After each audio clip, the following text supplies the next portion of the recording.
every trick in the book. I'll try my best to get you hooked. I'm gonna use every trick in the book. I'll try my best to get you. A quick introduction for describing my side. My face is forgettable, a regular guy. Now I can be anyone, anywhere I aim. I just need the mindset, a story and a name. Just started working here, haven't got my badge yet. My hard hat and clipboard's the same as all access. Data center rooftop, finished with my case soon. Taking people's lunches from the bags up in the break room. Talking through my story, recited it with confidence. Make you feel at ease, disregard your common sense.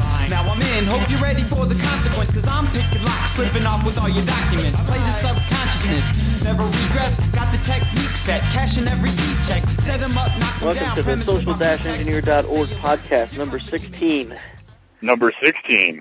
Thank you. How are we doing this month, guys? What didn't we get? I didn't think you'd do it. I'm spot on every time now. Come on. Ever since you guys yelled at me that one time. We thought you would forget since we didn't remind you. Well, I remembered. I surprised everybody. We're impressed. Even after taking care of all your kids by yourself, I'm just impressed. Hey, man, I'm a family man. So as you can hear, Dave is with us. How you doing today, Dave? Good. How about yourself? Oh, doing great, man. Jim, you're with us too, right? I'm here. Yeah. You have your power back. You're not cold anymore.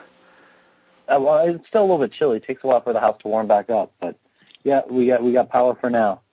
Oh, that's good to hear. And Mutz, you're with us too. How are you doing? Yeah, I'm on. I'm doing good. Great.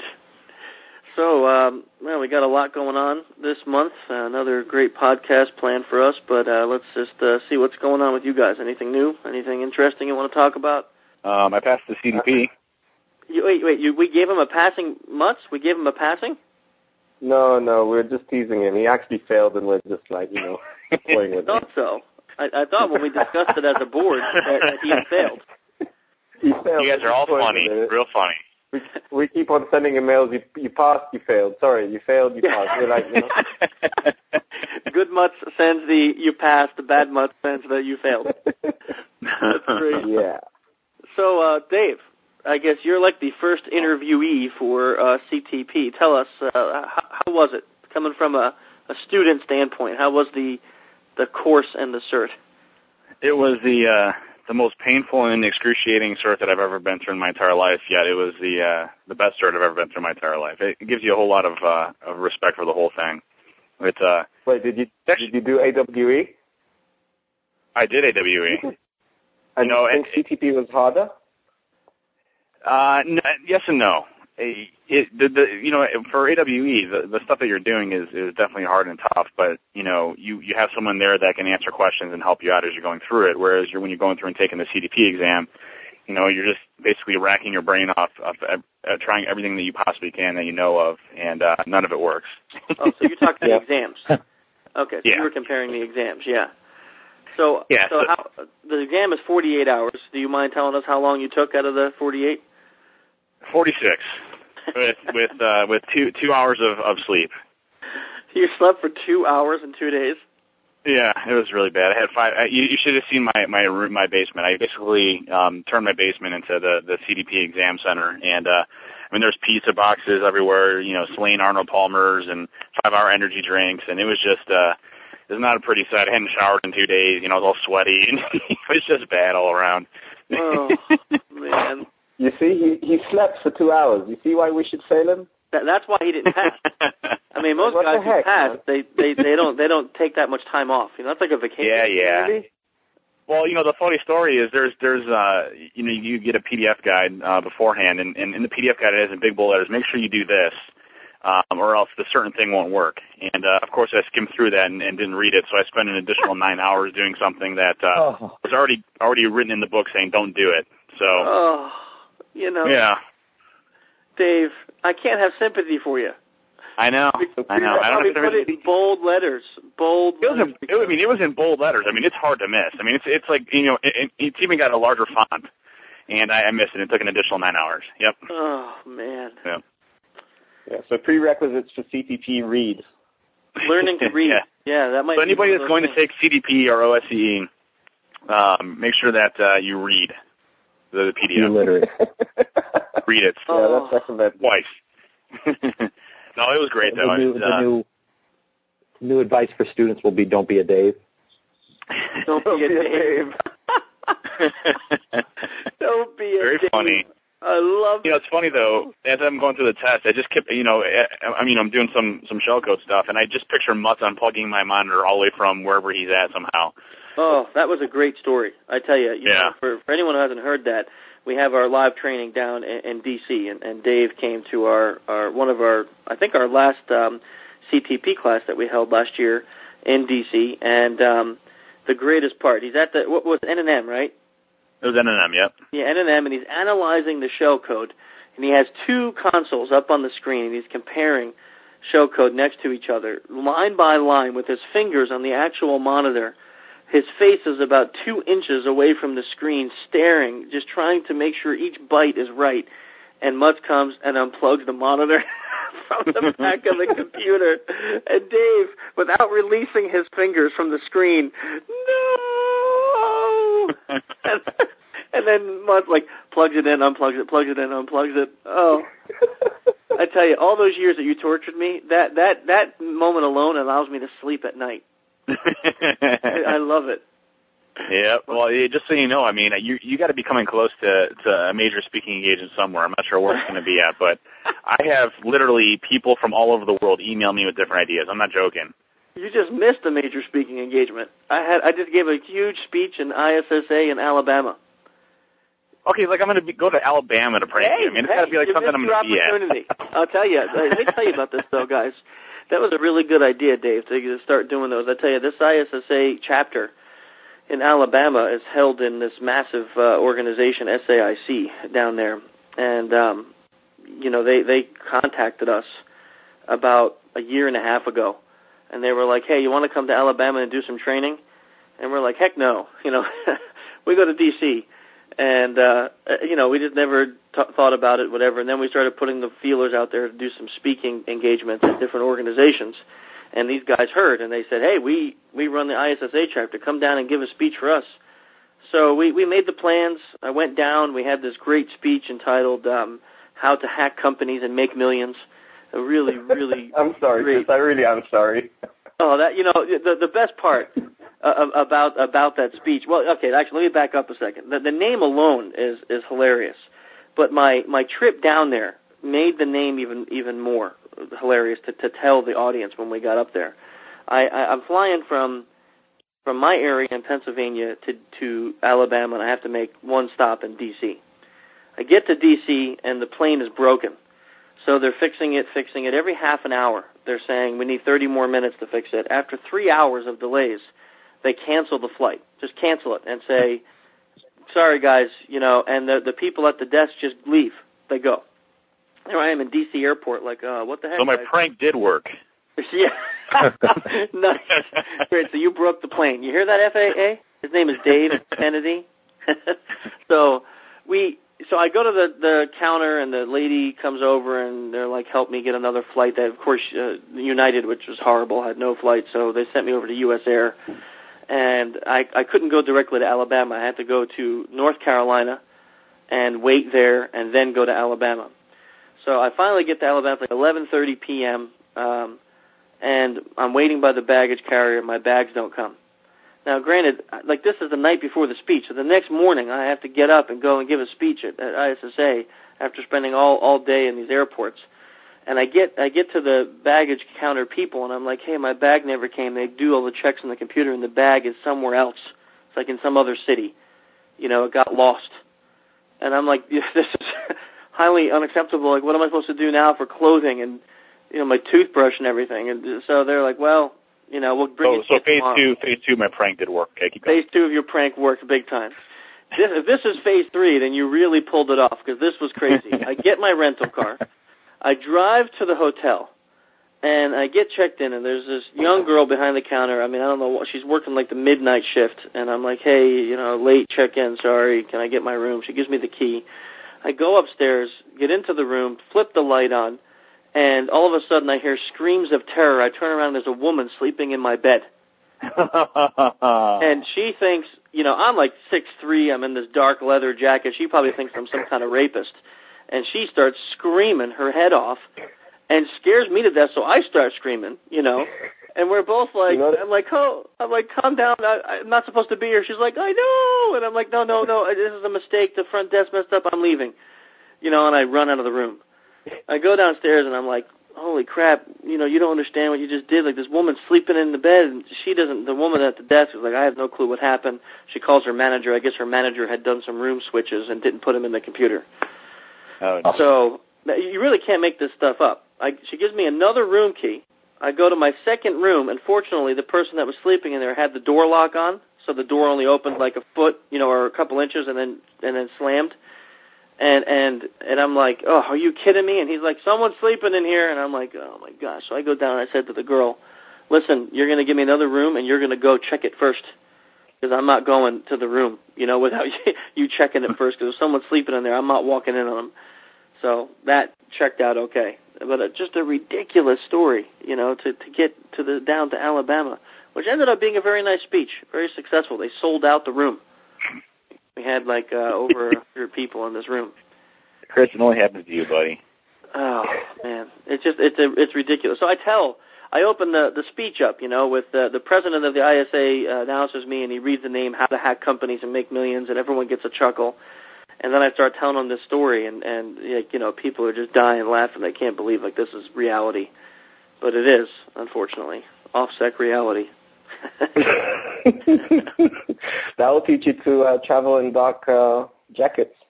Yeah, great, thanks. I should be wearing what, pink? Or what? No, priest outfits. Yeah, priest outfit. Yeah, that wouldn't scare her. 6'5" fat blonde guy walking in a room in a priest outfit. Yeah. Anyhow, what else do we got going on, guys? Oh, I tell you, we got some other things going on. We just planned our next live training for DC, for OffSec. We have a PWB class, Pen Testing with Backtrack class, in April 4th through 8th going on down there.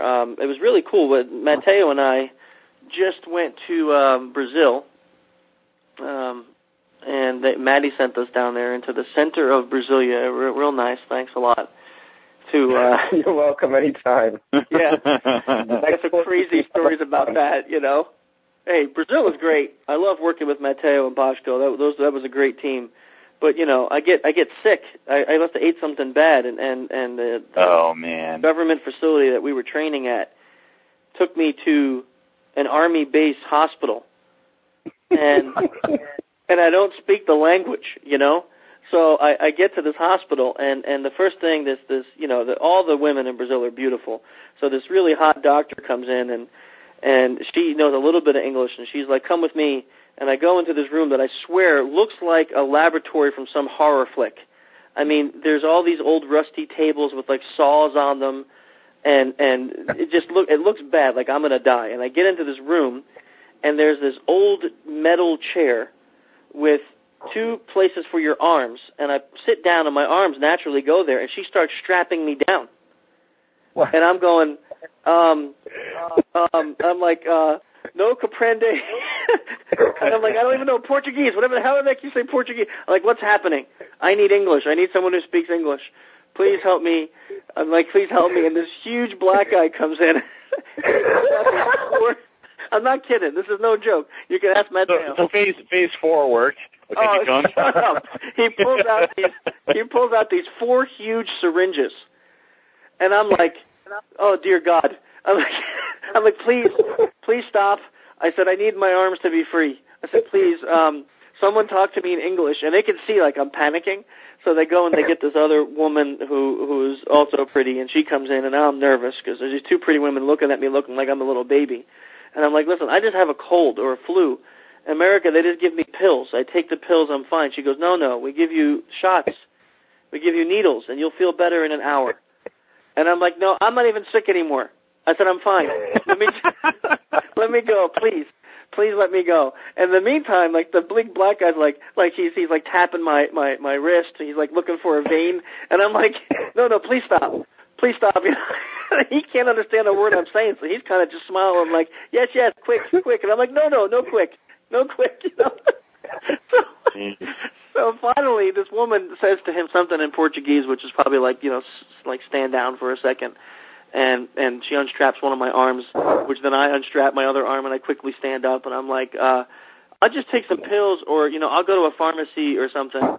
And they all talk in Portuguese and point and laugh at the big white guy, and then they give me some pills and let me leave. But I'm like, dang you mutts. But the class was awesome, though. I tell you that much. If you want more stories like this, come to our live training.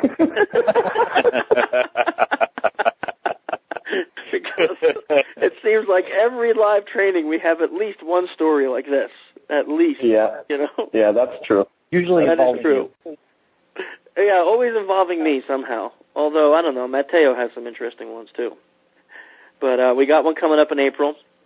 We have our Black Hat trainings in the summer. And something special, we're actually trying to plan a live all class in the U.S. I got like 7 or 8 people interested, need a few more, but yeah, I got some really sickos out there that are looking to get into the all class, so that's going to be great. And we have a top secret special training that we're working on right now that we can't even talk about on the podcast, but stay tuned. We can't. What are you doing? You're talking about it. Well, I'm not saying where we're planning it or what it's going to be or anything like that. I'm just saying stay tuned.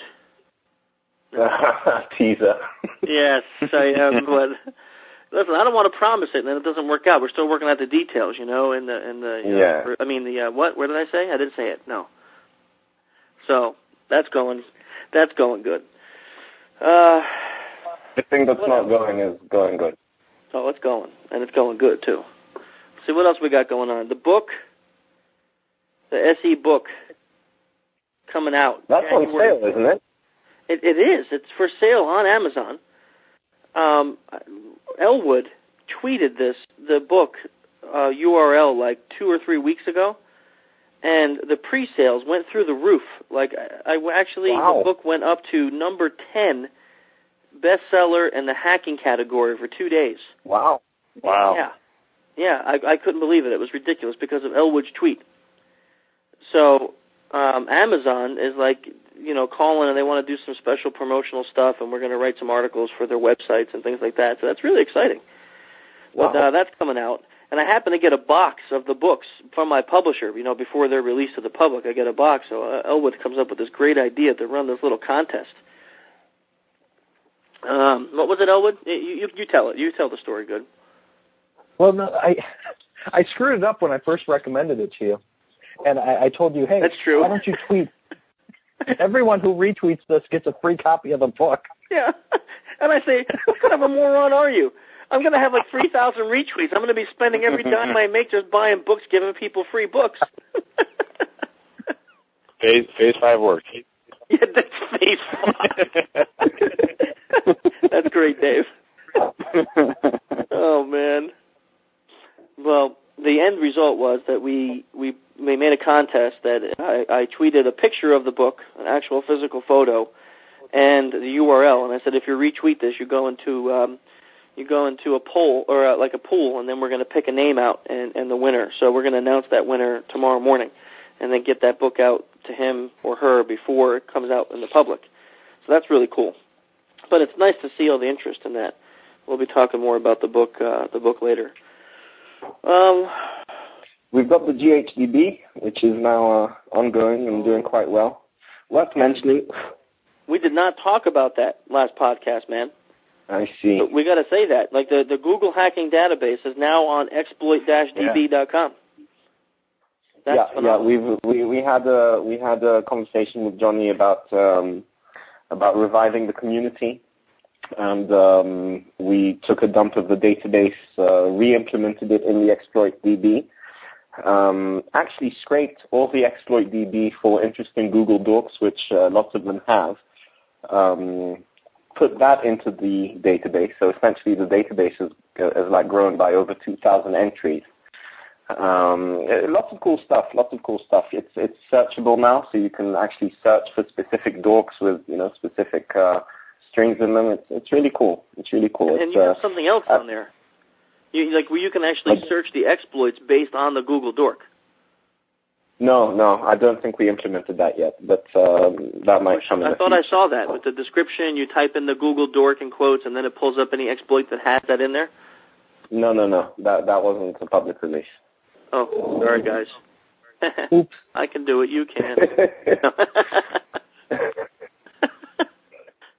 I feel bad. Well done, Bozo. 2-0. Yes. So anyhow, that feature was just a joke, and that will never be released. Sorry. Well, that's something else for Dookie to do. Tell Dookie, now that I said it, has to be done by tomorrow morning. Oh, that's awesome news. So that's some good new stuff going on.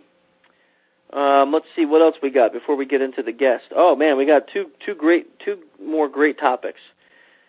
First is last month, Dave and I got into an argument about social engineering, always involving deception or not.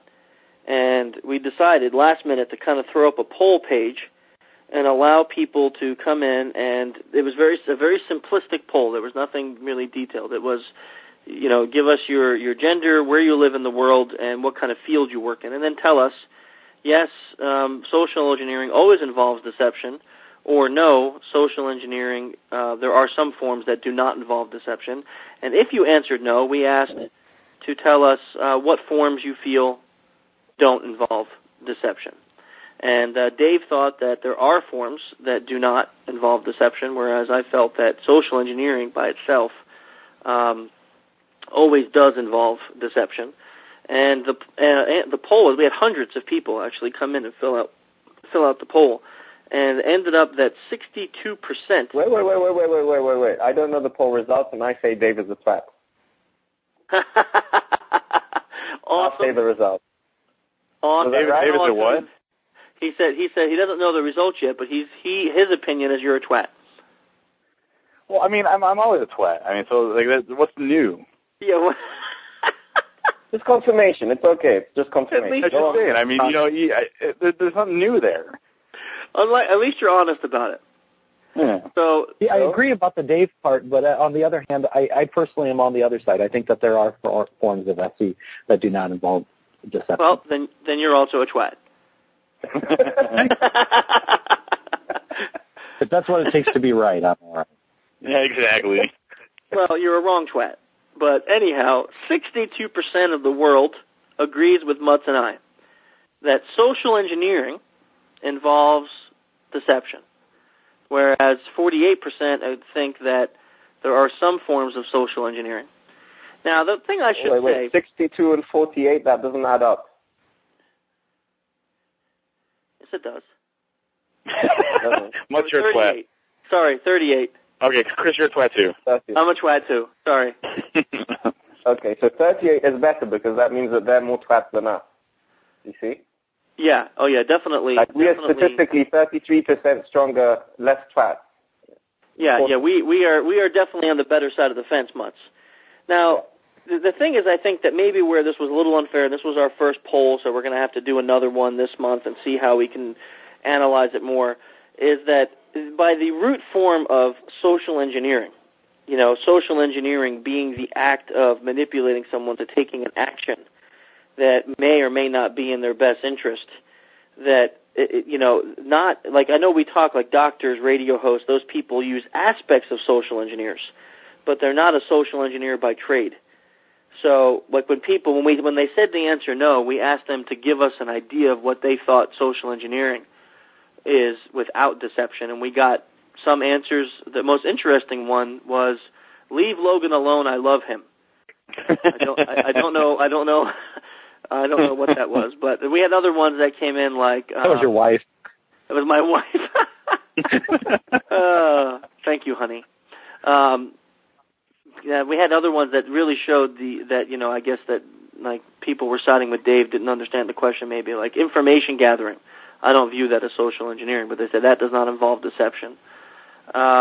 Persuasion, if your doctor wants to prescribe you 75 Vicodin, not 25. You SEM at the Not a social engineer, a twat. Move on. That's what I said. That's when you give $5 to a child for doing something. Let me throw one out. Let me throw one out and show you why I'm right.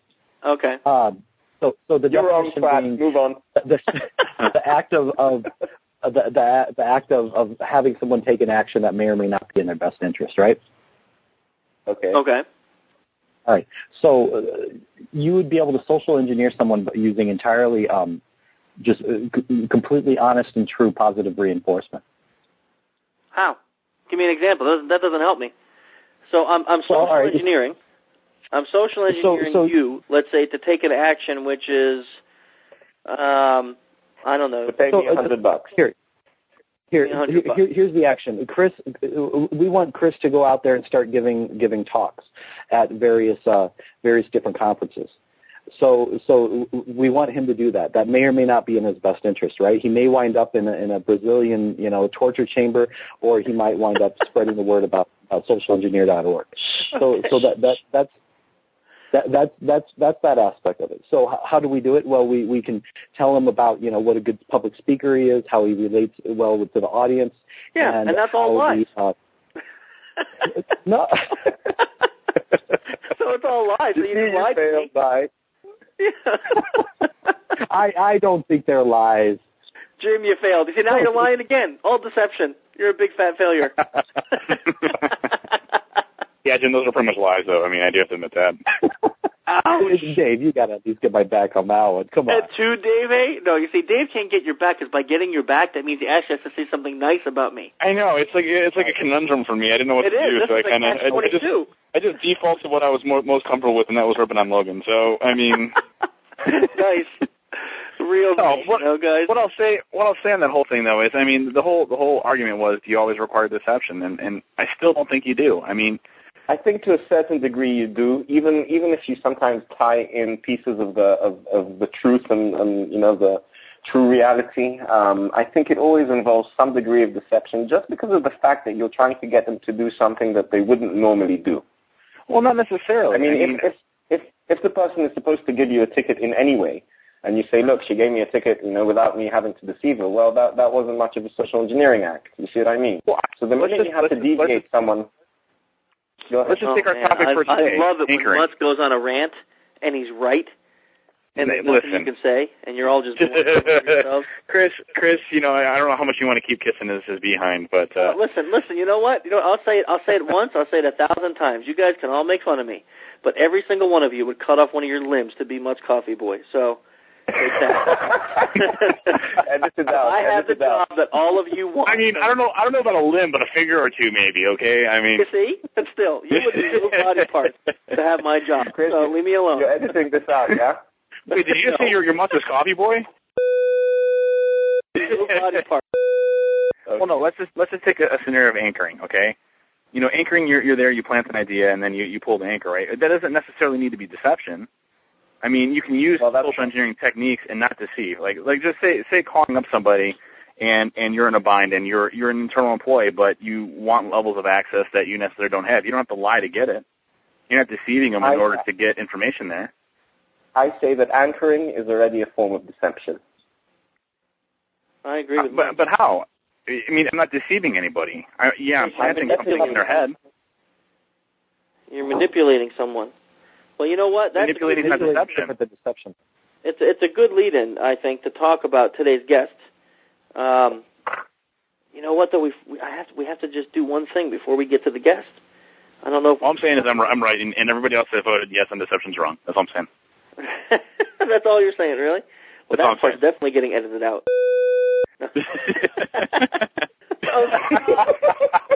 Oh, guys, you know how hard this is going to be? I have to release this tonight at midnight. Tonight at midnight. I can't be editing all of this out. Oh, come on, guys. Stop. Go on. Give him a break.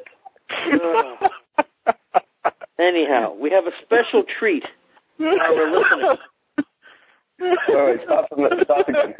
You guys are killing me. You guys are really, really killing me. Okay, I'm done. Oh, man. Sorry, I'm done. So, we have a special treat for our listeners. this month. This all started off kind of as a bet or a dare that we could try to get, Jim, Jim does this to me all the time. He comes on and he talks to me about his ideas for the podcast, and he sells them to me really good. And then my job is usually to bring the ideas to Mutz and see what he thinks. And inherently, I do not sell it as good as Jim does to me. So when I'm all excited about it, and then the next day when I get Mutz and I'm all excited and I want to tell him the idea, he's like, dumb, not going to work, dumb. So I have to go back to Jim, grovel, and say, help me. But Jim had this great idea to get a band on the show. And after we discussed it, we realized that maybe we'd just do it for fun, and it wouldn't be like an SE portion of the podcast. So we set out with a goal to try to get Infected Mushroom on the podcast, since we all just really love their music, and we did it. So for all those who don't know, Infected Mushroom are the best band in the world. Yeah, basically. If you don't know who Infected Mushroom is, minus Bruce Hornsby, but that's to be said. What? Hey, I think it's a poll. I think it's a poll right there. Bruce Hornsby or Infected Mushroom. Oh, dude, I don't even know who Bruce Hornsby is. Yeah. Oh, give me a break. Oh, you guys don't know who Bruce Hornsby is? Are you kidding me? Well, I know who he is, but I mean, come on. Hang on, right here. No. Listen, I'm introducing Infected Mushroom, and you're going to play Bruce Hornsby?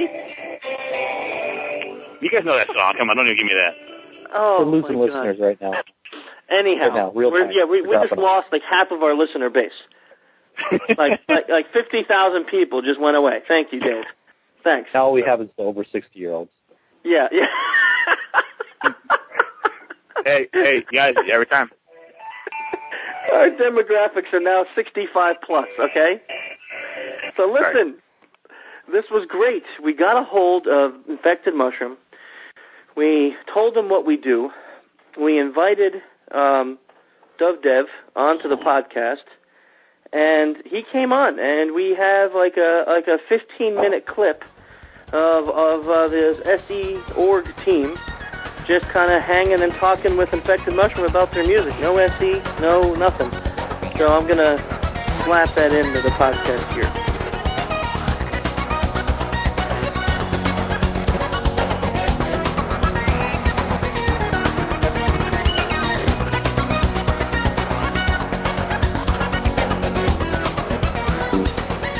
Hacker Mantra theme, yeah. Oh yeah, definitely. The Israelis, no matter which part they do in their life, they spread the infected mushroom disease, which is great, It is. Yeah. That's very true. So we thought, hey, it'd be kind of cool to get you guys on because there's so many, probably thousands of us that are just addicted to you and kind of learn a little more about you and learn more about what you guys are up to and what you're doing next. And we have a... Perfect. Well, I'm happy to be here with you today, so cool. Let's do it. Thanks, man. Okay, so let's just start with, just wanted to find out a little bit about where your name came from, like how you came up with the name Infected Mushroom. Well, actually, Infected Mushroom is, I said it many times in interviews, is kind of a borrowed name because there was a band before us called Infected Mushroom. They were like, when I was growing up, when I was 15, 16, I had another rock band, and there were a band as well doing like kind of industrial music, goth music. And, after a few years, they just broke up. So when me and Eris started doing trance music and the name Duvdev and Shidapo became kind of stupid, and we said we have to have a name for a band, I kind of, said for a trance band, the name Infected Mushroom would be cool. And they broke up, so we just took the name. That's kind of cool. So that's the origin of the name of Infected Mushroom. Okay. Now, us guys, most of us just love your music, and it's probably number one in our preferences, and that makes me wonder, what music do you guys listen to?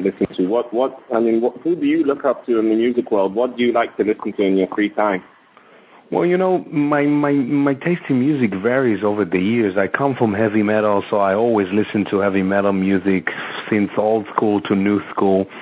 I listen to electronic music.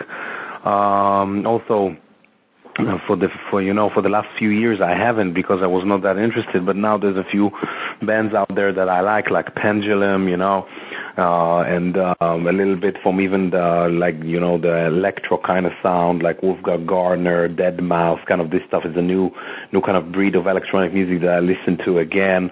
And I listen to hip hop music for the production, pop, everything. So for me, I listen to music for two things. One is production and one is taste, and each time it varies.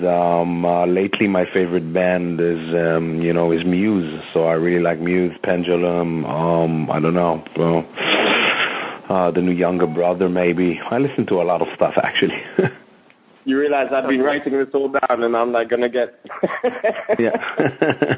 You just made sales for like Pendulum and Muse and. Yeah. That's really interesting. Now I have a question. I hope it doesn't sound too gay, but just something that I've been wondering. Okay. Is there any general message? Is there any? I guess message is the best word to try to describe it in your music. Is there something that you're trying to convey to your listeners, or is it just? Well, this is a lot of a lot of people ask us if there's a message or a meaning behind the music. Not really, we make the music more to people. We try to make it as complex as possible, but in the same ground as catchy as possible for the dance floor. When we do the music, we think about people dancing. Besides a few projects like The Other Side in Converting Vegetarian or some experimental stuff that we do, like Heavyweight and stuff like that. So there we go to the more complex and story into the track. Usually when you hear an Infected Mushroom track, it was meant to break a dance floor somewhere around the world. So this is the thinking behind making the track. But meaning, don't take music too seriously. Just enjoy it, Yeah. That's awesome. Yeah. I gotta say, probably one of my favorite albums is Legend of the Black Shawarma that you guys recently came out with. I mean, that was probably one of the greatest collections of songs altogether that I've ever heard. I mean, was the same meaning behind it, just what sounds good on the dance floor? Well, Legend of the Black Shawarma was kind of a continuance album for Vicious Delicious. Vicious Delicious, went to the heavy metal kind of side, and Legend of the Black Shawarma took it even further. And, we took this album to very different direction in the heavy metal scene with Jonathan Davis and Perry Farrell, and of course the Doors remix and stuff like that. The scene behind it was, of course, dance floor, a little bit of songs for the American market, and the names, which was a bunch of places of food that we in Eretz like to eat around the world. So still, you see, we don't take it that seriously. We take the music very seriously. But still, sometimes people come to me and say, your music changed my life and stuff, which is flattering, but I straight away say, don't take me too seriously, because this is only music, If it changed your life I hope for the better way, that's what I'm saying. So, yeah. That's awesome. Yeah, thanks. Obviously, you're very international. You have fans all over the place. Have you noticed any major difference between the response of audiences in various places of the world? Well, each country in the dance scene thinks their crowd are the craziest. That's a common theme around the world, For me, for Infected Mushroom, of course, the Israelis rank number one because they go crazy for Infected Mushroom, for them, it's like, it's more than a band. It's like we are kind of an ambassadors to Israel. So they take it a little bit farther, but the crowd is almost the same all around the world, Of course, when I come to a new market, like I've been 2 days ago in Taiwan, I cannot judge because it was my first time over there. So, but generally, it's the same crowd around the world. Awesome. What's next? What's next for Infected Mushroom? Oh, there's so many. It's actually a full, if you go by track-wise, there's a full album ready now. But Infected Mushroom is going to change a little bit the way of releasing music. And in this upcoming year, since January actually, you're going to get 1 track to 2 tracks every month. So, so besides producing and doing stuff, it's going to be a release every month of a new unreleased track that which is a new concept for Infected Mushroom, that every time used to do an album every 2 years, but we feel the crowd don't need to wait 2 years for an album. I'm just going to give it part by part, and then in the end of the year cycle or 2 year cycle, I'll maybe do an album, but then even in the album, there's going to be tracks that nobody knows. And I think it's a different way to give music. So as of January, a new track every month to the crowd, which is already 9 tracks ready. And that's from your website? Well, it's not on the website yet, but it's going to come on January to the website, iTunes, a Beatport. You can buy the track everywhere, so it's going to be every month a track. Then the crowd is going to like this one or that one or blah, blah, whatever. But it's a new concept of of taking music out instead of the traditional way. And another thing is an EP with Matisiao, which we've done and it's ready, which is going to come also in the beginning of next year. A new website, which is actually now being on the works. And, touring. So a lot of stuff to go for the next year.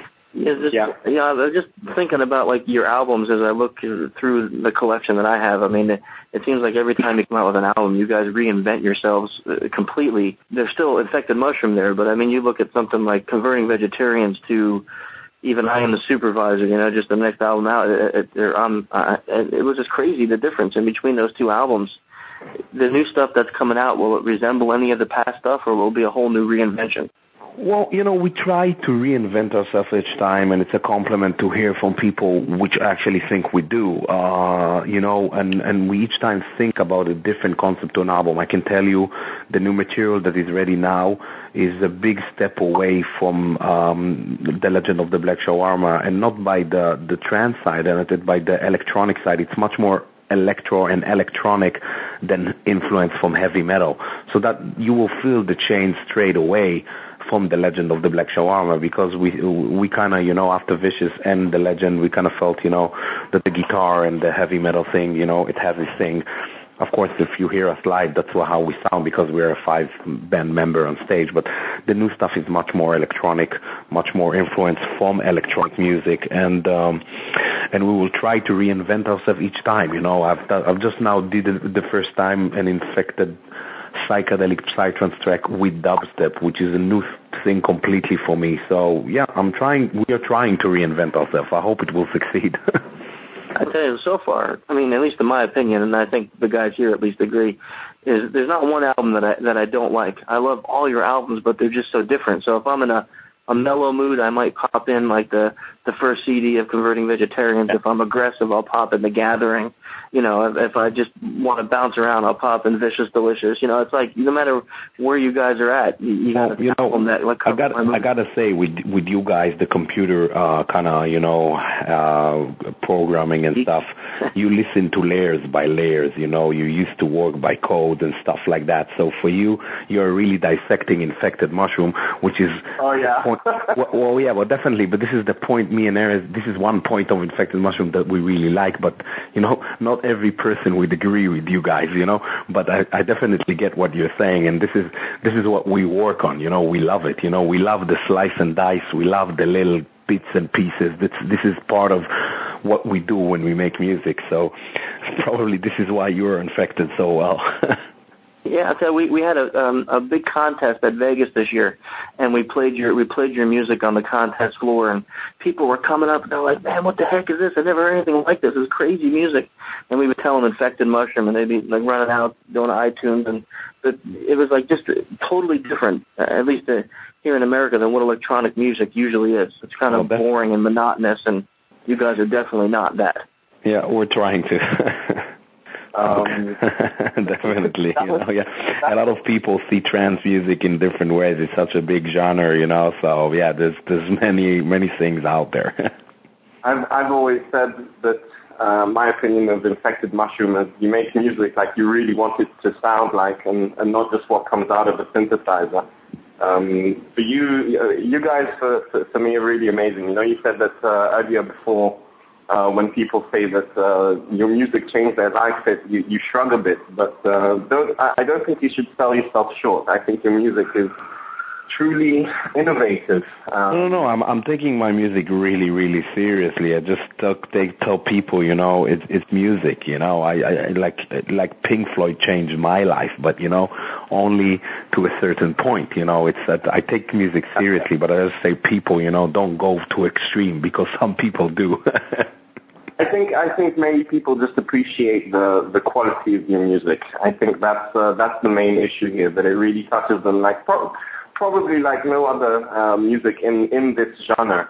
And I think that's why your popularity is so high as well. Well, that's a compliment. Thank you. Thank you, really, for taking the time out tonight, coming on here with us. I know your schedule is crazy. We heard a little bit about where you're going next. You're just nonstop, right? You guys are on tour like all the time, aren't you? Oh yeah, we're going tomorrow for Australia for the Stereosonic tour, which is 8 shows, 8 festivals in Australia. Then back. Man, I was just in Sydney last week. Oh yeah, so Sydney actually this Saturday, upcoming Saturday. Oh, that sucks. 40,000 people. It's a crazy festival. Sorry. I wish I would have been there. Yeah. So yeah, from the Australian tour back to the States for the Texas tour, and then we do Christmas in Los Angeles at the Avalon, and then going to Japan, and then coming to the Hammerstein Ballroom in New York to do the New Year. So, and this actually ends the year. But 3 or 4 days afterwards, I'm already in Brazil to start the new year. So it's that's what we do. So if people want to find out more about you guys, definitely the website infected-mushroom.com. Are there other ways you want to encourage people to find out more about you? The world today is Facebook, everybody knows it. So Facebook, Infected Mushroom, or, go to the infectedmushroom.com. You have all the details over there. We try to give a lot of information to the crowd because the crowd wants to know what everything I'm doing. If I ate soup, if I went to sleep, they want to know. So we try to give as much information today on our website and the Facebook. And you can find basically everything there. Awesome. Yeah. Thank you again so much. This was really an honor meeting you and talking to you. It's a pleasure talking to you guys. You have a great night. You as well. Take care. Bye-bye. Bye. Okay, so guys, that was awesome. Actually, I'm going to go see one of their shows in December. So December, a couple of us are going to see him in New York City. So are you doing the Spangle Infected Spangle? Yeah, Spangle and Infected Mushroom. Can you believe that? That's awesome. That's going to be really awesome. So before we kind of took a little interlude and started talking about that, we were talking about anchoring. Anchoring being a very effective form or aspect of social engineering. So today... Wait. Yes. Wait. Yes. What is anchoring? Go ahead, Dave. You have it all spelled out. Well, anchoring is actually one of my favorite topics because it's so easy to do, especially when you're talking about social engineering. But it's complex too. Anchoring is basically you plant an idea in somebody's head that materializes as you continue to talk to them, and then you pull the anchor, which is getting what you need out of them. So, like an example of if you were to call somebody, you can use the anchor of, hey, I'm in a real big bind right now, and that person automatically knows that, now that you're in a big bind, you might need some help, and you use your pre-tech or your social engineer to basically form that anchor, and then you pull the anchor, which is, hey, I need help, and then hopefully, if you did it right, they will help you in whatever you need. Yeah, so and I think really, anchoring's also, it's not just using, we do it ourselves. Yep. Like, I think we anchor things ourselves. We attach feelings, emotions, or thoughts to something physical all the time, maybe a smell or a sight or something in our memories. And when we, we've done that before, like maybe when you were a kid, your mom always cooked a certain type of food, and when you smell it, again, even as an adult, maybe it brings you back to that thought of, this great time you had in your house or something to that effect. We anchor thoughts and emotions to physical things all the time, and that can become a stimulus. So I think what you're saying is accurate, that when we anchor in the social engineering aspect, then we can use terms or we can use some type of emotional basis to anchor a feeling or some kind of stimuli to the target that will cause a reaction whenever they hear or see or have that certain feeling that we're trying to anchor to. So our guy... We are not the Jedi you are looking for. See, when you say it now, I get it. I like it. Okay. We're going to use that. That's a good name. I like it. We are not the Jedi you were looking for. That's actually more like persuasion than anchoring, but still amusing. Still amusing, and we like amusing. Okay, you know, guys, instead of us talking about the definitions, let's get our guest on. Our guest is Robin Dreek. Am I saying that right, Dreek? Yes, you are. Yep, Dreek. Okay, excellent. So Robin is presently an FBI agent, but he started out with the U.S. Marine Corps back in the early 90s. Heavily studied. I think it's over 20 years of interpersonal relationships and nonverbal behavior. Studied with guys like our other guest, Joe Navarro, and uses the personal discernment inventory as well as the Myers-Briggs type indicator for anchoring, which is our topic today. And yeah. Oh, so yeah, we have another. Another Marine. Hoorah! Yes, Dave is a Marine. So. Robin, you work with the behavioral analysis unit, right, in the FBI? Yeah, well, for us on the counterintelligence side, we're referred to as the behavioral analysis program. Slightly different than the BAUs, although we're co-located with them. But, you know, because they're dealing with a lot of abnormal psych, and they deal with mostly crimes against adults and crimes against children, whereas we're dealing with normal behavior parameters, more and less. Okay, excellent.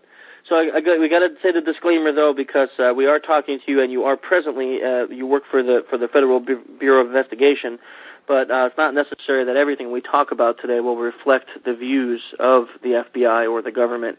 They're just your personal views that you've had over the last 20 plus years of your research and work in this field. Absolutely. Okay, excellent. So I didn't mean to interrupt you before. I think you were going to ask Dave a little bit about his experience. I was just curious whether he's an East Coast Marine or a West Coast Marine, whether he went through Parris Island or not. I was Parris Island, man. What year? I was in from 2000 to 2005. I missed you down there then. Sorry about that. Hey, all good. Were you a drill instructor? Well, I was a series commander down there, and why it's kind of relevant is because it was those years down at Parris Island where I really discovered that I was a behaviorist. You know, because we all get very attuned to, you know, what's going on with individuals to try to keep them safe, especially under stress. And so you're really, really baselining people and reading nonverbal indicators of stress and, you know, and reacting to them to keep the recruits safe and the drill instructors from hurting themselves and others. So, yeah, I didn't really realize that until I came in the FBI and said, oh, my gosh, I've been doing this for the last, 5 years. Yeah, that's amazing. Well, I mean, boot camp is definitely one of those ones that there's a high stress factor, and you definitely have to read everybody what's going on there. Yeah, you think you get superpowers. Dave. There wasn't a guy down there keeping you mentally safe, and this is why you are the way you are today. I'll pay you back for that one. That's phase 5, Chris. No problem. Phase 5, really. So, Robin, before you logged in and came on with us, we were discussing the topic of anchoring and how it could be used in social engineering. But I'm curious if you could tell us, how do you define anchoring, maybe from your research and studies? Thanks. It's a good question. It's one of those ones that I when I first started writing in this area and kind of was starting to be asked, how do you do what you do? How do you recruit human sources, and how do you interact with people in a meaningful way? I came up with this model of what I call the trianchors. And anchoring is not just a surface conversation. It's a reason to get back together with someone. It's a reason for friendships. It's a reason why we choose the people we choose to hang out with in our lives. And, I define 3 levels of it. We have the top level, which is the remuneration level, I call it, and that's where we just kind of have it's really all about quid pro quo. I give you something, you give me something in return. I don't know you necessarily, whether you're trying to, walk up to some sort of spy and give him $1 million and say, give me all your secrets. You can either say yes or no, and if he says yes, he takes the money and then he walks away. There's no need for further dialogue because there's no emotional connection. Or it can be at a deeper level, say you go, like Dave and I were just talking about Marine Corps. There's already an emotional anchor that is bonded between Marines. A lot of times it'll hit at the ideology level. It's kind of in the middle. And also it'll hit down deeper with a lot of us in the personal anchors. And that's, shared suffering, shared common experiences of major emotional impact with individuals. will cause an emotional anchor. Think back to when you're growing up.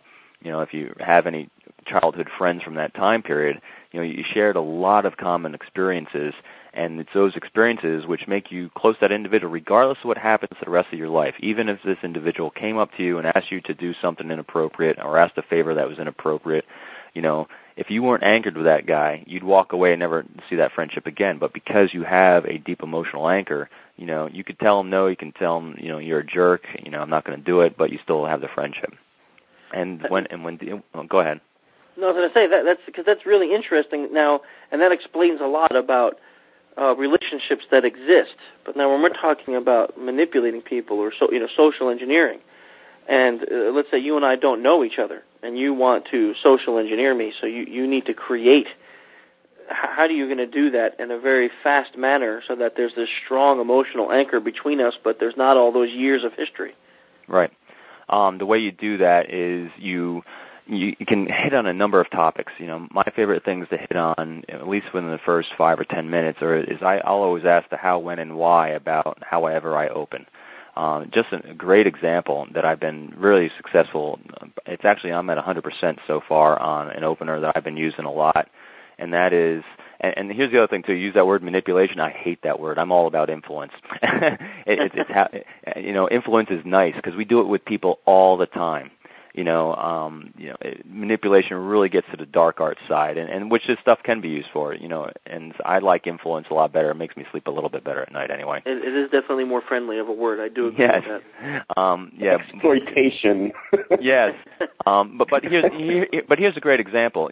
I will typically, if I want to initiate conversation with a stranger, I will always, one, you got to be non-threatening, absolutely non-threatening. So you have to pick a non-threatening topic.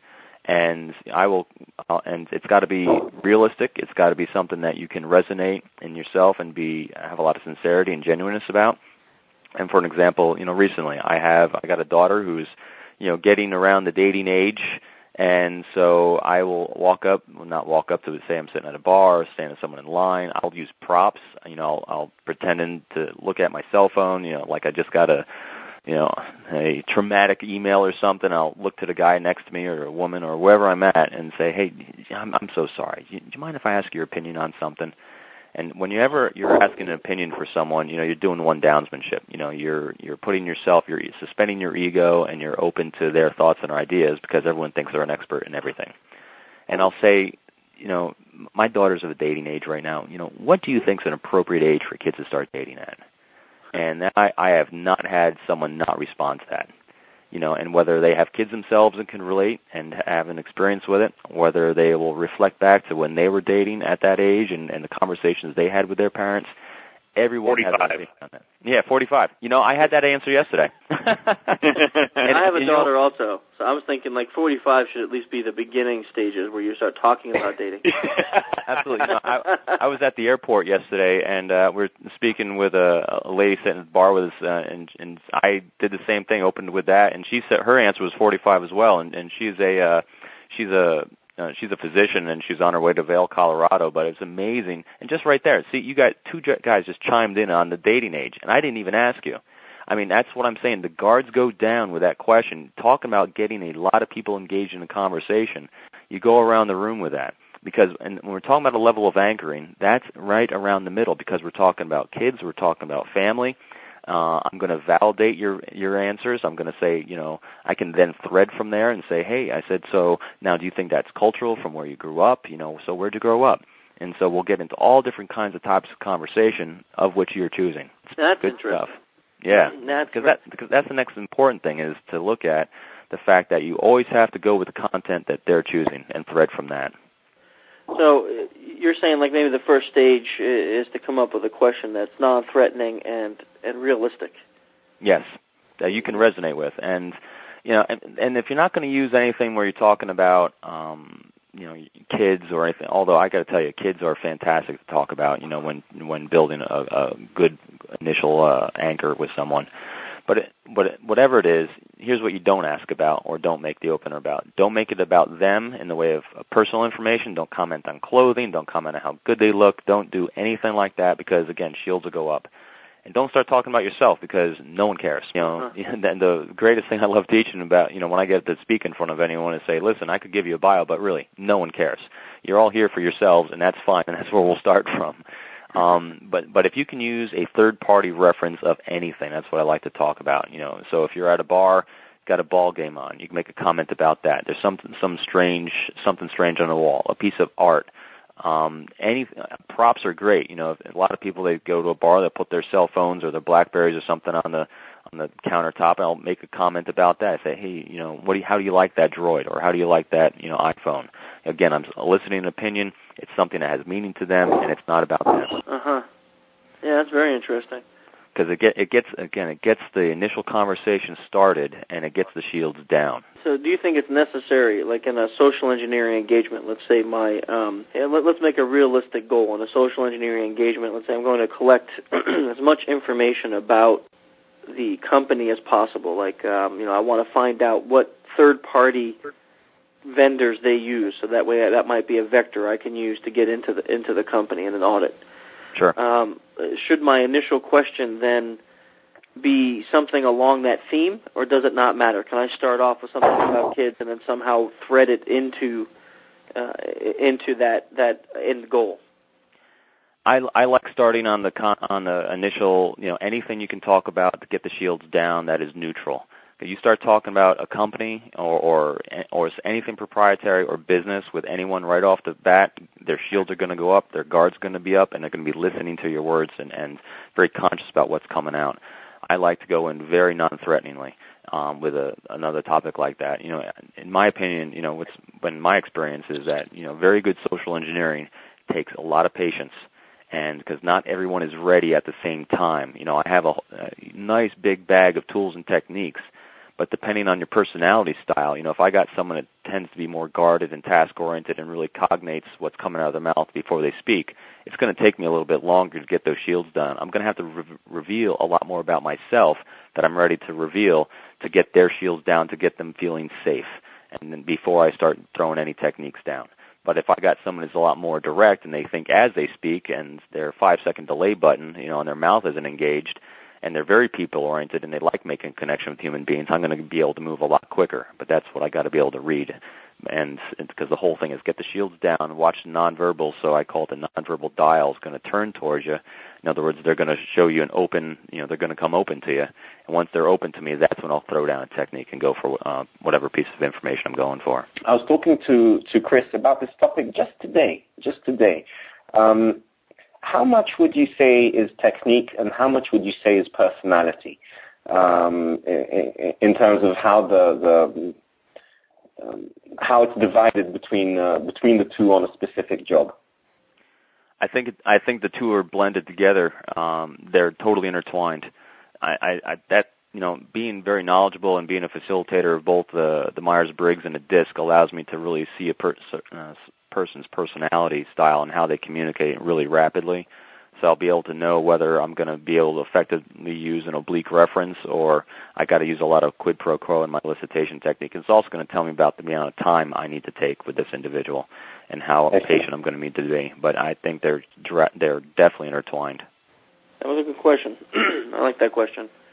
Do you think that elicitation is very closely tied to anchoring? Maybe I'm wording that wrong. Like elicitation without anchoring, is it possible for it to work, or are those two so closely tied together that you have to always mix anchoring in when you want to elicit? Depends on the type of information you're going to go for. If you're going to go for some really more guarded personal information, say you're going to go for a date of birth, a PIN number, banking information, you're not going to be able to get it without anchoring, and I wouldn't even try it. You'll look like you'll creep the person out and you'll never get a second chance at them. Right. The whole point, one of the main reasons why you want to anchor is so that, one, you can get the deeper information, and the second one is so you can have continued contact. Because, if I have a goal and objective of finding out, like 3 or 4 or 5 tidbits from an individual about a company, what I'm going to do is I'm not going to do it all at once. I mean, it depends on their personality. I mean, you could, if they're high extrovert and very people-oriented, it might work, but, I will go for 1 or 2 tidbits each interaction, and I'm going to make them feel so good about that conversation with me because I'm using a lot of validation when speaking with them. They're going to want to come back and talk to me again because I'm going to give them things that they've never been given before, an open ear. Yeah, I guess for many of our listeners, maybe if they haven't figured it out yet, you're the guy who wrote that awesome series of articles that we use on our blog post that kind of went through the life of Steve and John. Right. Steve being the malicious social engineer that was trying to gather information from John. And I guess I saw that in that account that you related to us about how Steve would come in with a conversation that was very friendly and maybe not go in for the kill, but he would then take a break and they would go and do their own separate thing, look at their own laptops, and then he would come back a few minutes later with another question or a comment about something he saw on John's laptop. So you feel that even when you get your desired results from the elicitation, that you should continue the relationship in case later on, even days or weeks or months later, you need to come back to that. Absolutely, because one great thing you can do, say I made in that case between John and Steve, you have a situation where you made someone feel very, very good about the conversation with you, about the friendship you've developed in that short time frame. Or we won't call it a friendship yet, we'll call it a great association. And I've gotten my tidbit of information, and that's all I've been tasked to get. But if I validated that person well, and I haven't had an instance of listening or speaking with someone where they haven't walked away and thanked me for the conversation, and that's what you want to leave with. Because say a couple of weeks down the road, get another tasking, you're working for another company and they're looking for this piece of information, and it might not necessarily be from the guy's company I was talking to, but there's another way. You sensitize your environment to your needs, and people you've treated well will bring it to you. So I get back in touch with this guy and say, I take him out for a cup of coffee. I say, hey, how you doing? How's it been? Long time no see. In other words, I go validate him some more. I anchor some more with him. And then somewhere in the course of that conversation, he'll ask me about, hey, so how's work going with you? And I said, oh, it's going pretty good. And he said, by the way, I don't know anyone at Company X. Do you happen to know anyone that works in this company? I got a friend that's trying to get a job there, say. And he goes, oh, yeah, I might know someone there. And even if not, a couple weeks later, he'll call me on the phone and say, hey, Robin, I remember you're looking for a guy working at the company. I bumped into someone the other day. I'll introduce you to this guy. I already said you're a really good guy. And so I'll thread it there through someone that I've treated very well and already elicited from. So you start building this huge network of individuals that can get you things you need if you treat them well continuously. Yeah, I get that. That's great. That really sounds exactly like something that many social engineers, many people who are listening to this could use in their security practice. Yeah, it really struck me. As I know I emailed you the other day, Chris. I've never, I just do what I do, and I've, it's part of my job, and it has been part of my job, whether it's leadership or recruiting sources or anything. And it is all social engineering. So I actually went on YouTube a couple days ago, and I was looking, I saw some social engineers, the typical guys in the car going up to the McDonald's to get the free hamburger. Oh, don't get me started. Yeah, it was really kind of funny, but the things that in those types of situations that jumped right out at me was the guy at the other end, the guy giving out the hamburger got nothing from that relationship. Right. In other words, there's no way that guy could ever go back there and do the same thing again. A social engineer, when doing these things, the guy giving you the hamburger is going to feel great about talking to you, and he's going to feel very bad, and the next time you're going to go in, so social engineering and what we do in this and anchoring and validation is, both parties feel like they won. Yep. Yeah, that's a really interesting point. Now, of course, I'm sure in now we're not talking corporate espionage, of course. We're talking in social engineering auditing, right. So the professional paid-for services that we all do. After you hand that report in and the guy finds out that he was part of a elicitation technique, I'm sure the relationship probably ends at that point. But but I think the point is still taken, is that in these situations, many times you can gather a lot of information, even about future targets or about other targets down the road, just by keeping that relationship pretty strong. in the way that you have a conversation. And I think what I'm hearing from what you're saying is that means that our goal in the front of our mind can't always be, I got to hack this company, I got to get in, I got to accomplish this goal. The goal in your mind has to be more of building a relationship of some sort with the person on the other end of the phone or that you're speaking to. Right. You want that person to feel very special about the fact that they're talking to you. And you're going to get what you want, and then when you get what you want, you're going to keep going with that relationship. If it's important, if you're mature, I think it really comes down to maturity of using the techniques, because this is what people do, and the best thing that person on the other end feels is that they have a good, strong relationship, and they're totally unaware, of what you're getting out of it. But all they know is, because all that matters to them is the perception they have. The perception they have is that I'm being treated very well. I like this guy. I got some problems, that I can't feel like I'm speaking to anyone else about. And this guy sits there and listens. He doesn't offer judgment. He doesn't pass opinions on me. And if I ask him, he gives me an opinion or a thought then. Huh. Yeah. I find it very interesting that I find it very, sorry, Jim. I find it very interesting that it's important for you to end a conversation or a relationship when the other party is feeling good, and I think it fits you exactly as an anchoring guy, because that's the exact definition. You leave the conversation with a feeling of more, and there's your anchor, right there. I find it interesting that everything ties down back to the same point. Well, I mean, have you ever been in scenarios where you've had to use like negative type anchoring, where that's the only option you've had? What would you say? Give me an example of what you mean by negative anchoring. Well, you say that the main way that you like to utilize anchoring is everybody leaves on a positive note. But what about scenarios where positive anchoring may not work, or there's a certain situation where you need to be negative in a sense where the person may not feel good when he leaves? Let me try to think if I've ever even used that way. Potentially inadvertently, I have. Yeah. I've never intentionally used negative anchoring, though. I've used potentially negative events that we've shared together as an anchor.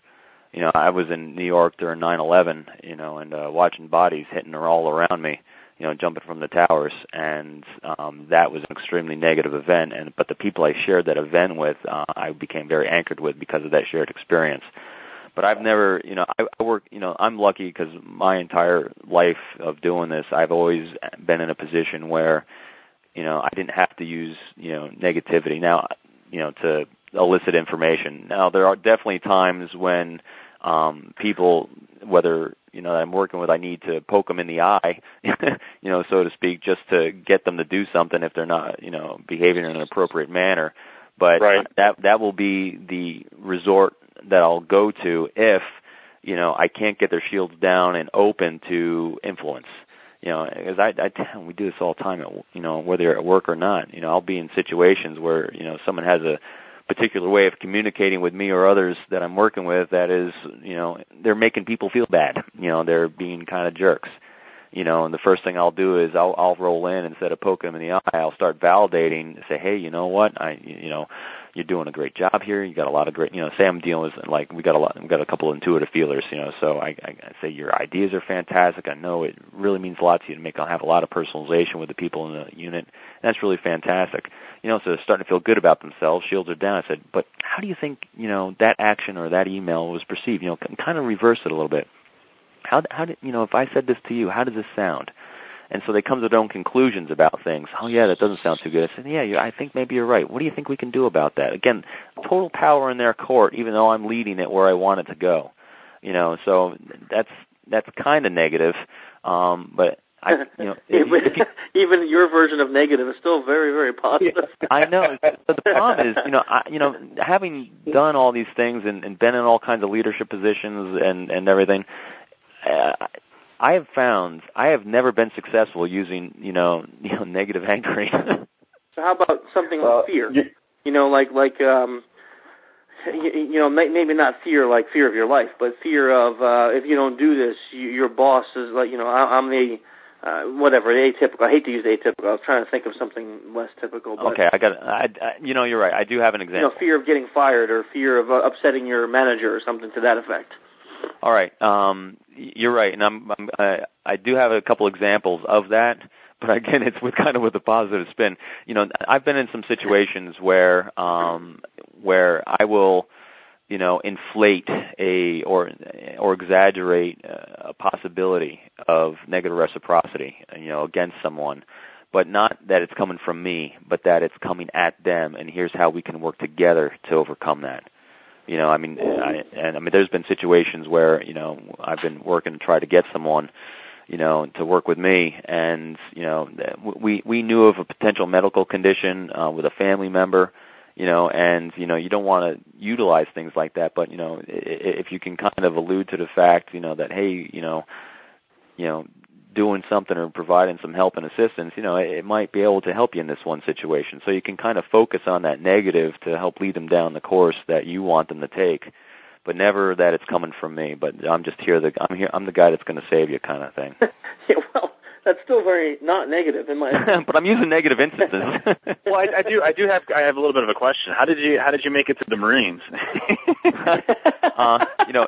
It's funny. I had a great story about, just what negativity got me when I first got in there. I went to the Naval Academy, and, I was always thinking I was some sort of natural-born leader, and what I really was a natural-born megalomaniac idiot with no people skills. And, on my first... As is about 50% of the Marines. Yeah, really, what it takes is self-awareness. And I was lucky enough to be in a unit. On our first deployment, I was just a jerk. I just treated people, and I didn't think this way. No one goes to work or no one lives life saying, you know what, I'm just a jerk and I love it and I like pissing people off. Excuse my language. But, no problem. Well, some people I do, I guess, but not in the normal behavior patterns. But what happened was I was on my first deployment, a small one, down at Camp Lejeune for like 3 or 4 days, and I'm laying in my rack in the middle of the night. We had our cot set up and sleeping bags, and I hear this little bit of rustling. We're in the little officer's tent there, and there's about 6 or 7 of us. Next thing you know, I'm being duct taped inside of my sleeping bag, amidst some good-hearted giggling and whatnot, and taken out in the middle of the woods and left. And luckily, I had my little Leatherman with me. I cut myself out and I dragged my stuff back. And as I'm walking in, the guy, I still hear the snickering and whatnot. And I just said, "All right, guys, I get it." And I woke up in the morning and everyone treated me the same and everything, but it makes you look in the mirror that what am I doing wrong here? I was being an idiot. And it's instances like that, that kind of changes you. That's an interesting story. Yeah.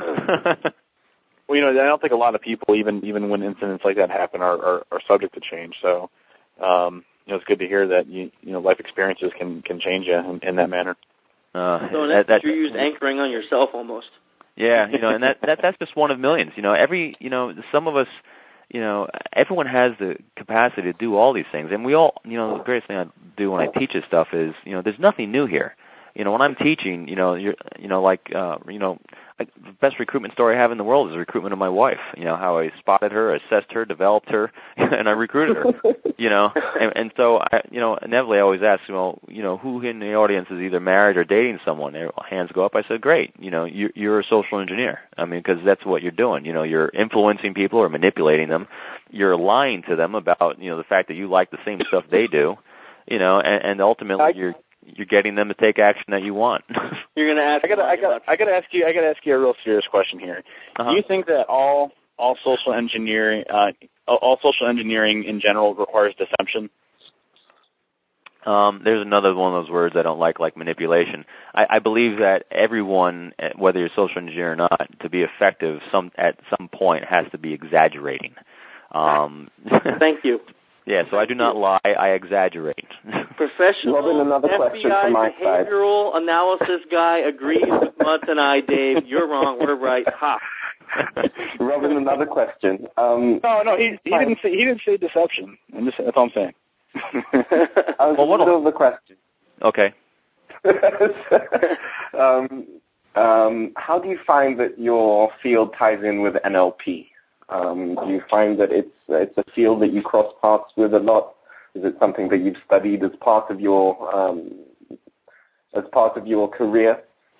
I've taken a look at it on a few occasions. As a matter of fact, I had someone in a class I taught a couple of days ago asked me about NLP, and I've read a couple of books on it. I've talked to a lot of colleagues on it, because inevitably when you do this kind of work, people will always bring you other trinkets and toys. Say, hey, what do you think about this? What do you think about that? I've done some research on it, and I've tried to take a look at a few of the techniques.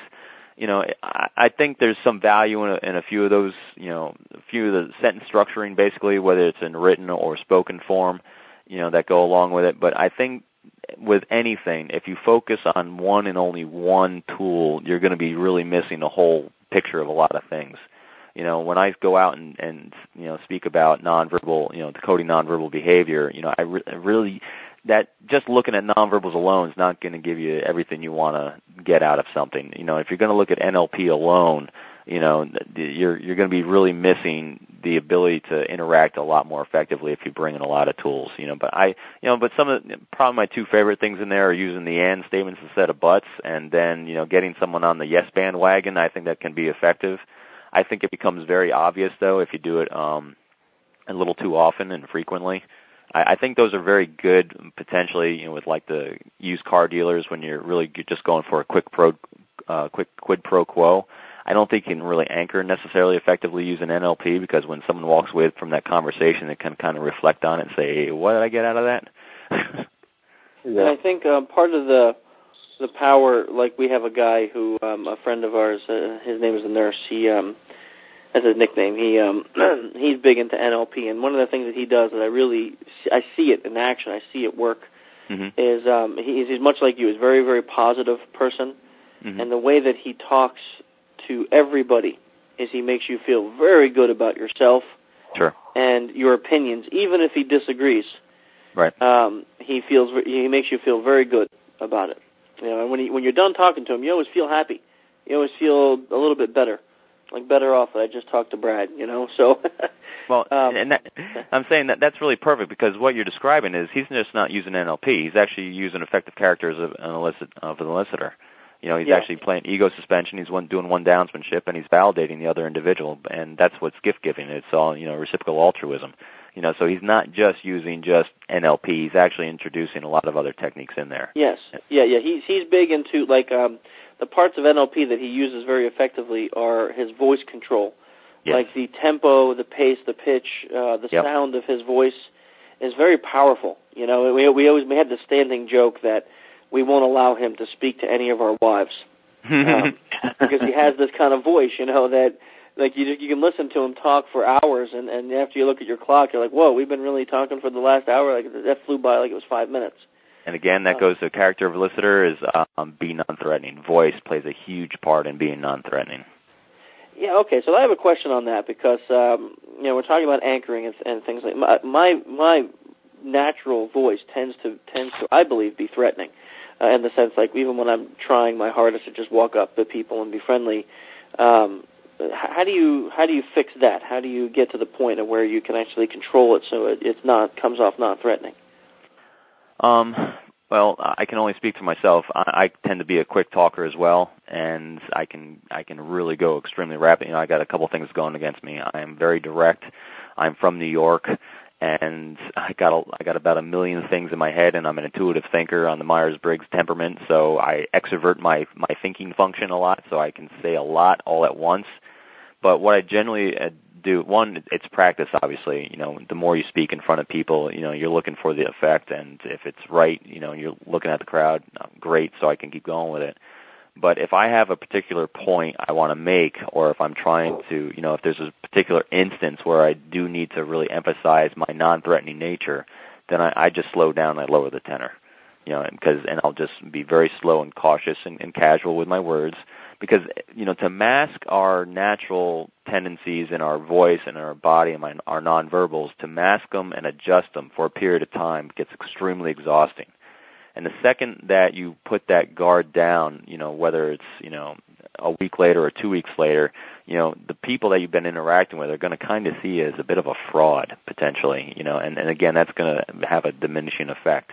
But I think if you have those instances where you need to have a greater effect and have greater credibility in what's coming out of your mouth, and be especially in a position where you want to be non-threatening, so you can throw out that new tempo and tenor in those instances, so he has greater effect then.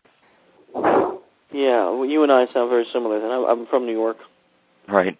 Also, I haven't taken that assessment that you took to know where I fall on that profile. I haven't done that yet, but I'll send you one. Yeah, I would. I would be very interested in that because these kinds of information, I think, kind of what your story when you were in the Marines and these things like this, to be an effective, powerful, good social engineer, I think the first step is knowing about yourself. So it's not just understanding other people or human psychology. It's first understanding you, and then once you understand yourself, and I don't want to use the word influencing. Once you use the word influencing others, becomes much easier because you know where you are. And what's really great about that, and whether you want to use the Myers-Briggs or DISC or any of these tools, what they really are is they're focusing tools. And, all these people's statements are jumping out at me all the time, so their type is, their communication style is. And what it does is it helps you focus on them and not yourself. In other words, I do not have one story I can't wait to tell someone. I can't wait to hear everyone else's. I call it, we're all a reality show of one, and I'm the star of it. And I'll tell you what, it's boring as hell at this point. I know what the plot line is and everything else. Have the courage to change a channel and learn the other reality shows going on around you and try to figure them out.